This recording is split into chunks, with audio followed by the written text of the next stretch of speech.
মহালছড়িতে সম্মানী ভাতা পেতেন ২৫ জন মুক্তিযোদ্ধা। তাদের মধ্যে একজন মারা যাওয়ায় তালিকায় ছিলেন ২৪ জন। কিন্তু গত জানুয়ারি থেকে হঠাৎ করে বন্ধ হয়ে যায় ১০ জনের ভাতা। দপ্তরে দপ্তরে ঘুরেও এর কারণ জানতে পারছেন না মুক্তিযোদ্ধারা। কিনোর কাছে কয়েকবার কমপ্লেন করতে টাকা দাও, আমরা এখন বাজারে যে সজাগ মেয়ে পয়সা আমরা টাকা দেবো ক্ষমতা নেই। এটা আমাদের সম্মানী ভাতা, এটা মৃতক ভাতা নয়, এটা দুস্থ ভাতা নয়।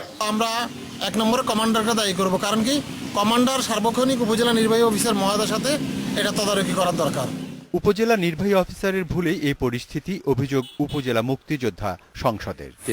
একদম ভুলের কারণে আমাদের ১০ জন স্থগিত হওয়াতে আর ১৪ জন ভাতা পাওয়ায় বাকিগুলা অনেক কষ্ট দিন যাপন করতেছে।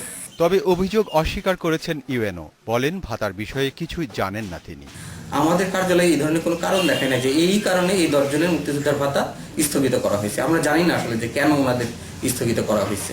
কারণ অনুসন্ধান করে শিগগিরই ভাতা সমস্যার সমাধান হবে আশ্বাস জেলা প্রশাসকের। আমাদের মুক্তিযোদ্ধা বিষয় মন্ত্রণালয় পত্র দিয়েছে, আশা করি মুক্তিযোদ্ধা বিষয় মন্ত্রণালয় বিষয়টি তারা অবশ্যই বিবেচনা করবেন এবং শুধু বর্তমান থেকে নয়, যে তারিখ থেকে তাদের ভাতাটা বন্ধ ছিল এরিয়া টাকা তাদের দেয়, এ ব্যাপারে আমি মন্ত্রণালয়ের সুদৃষ্টি কামনা করছি।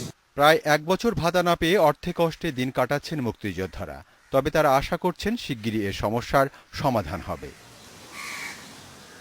Independent news desk.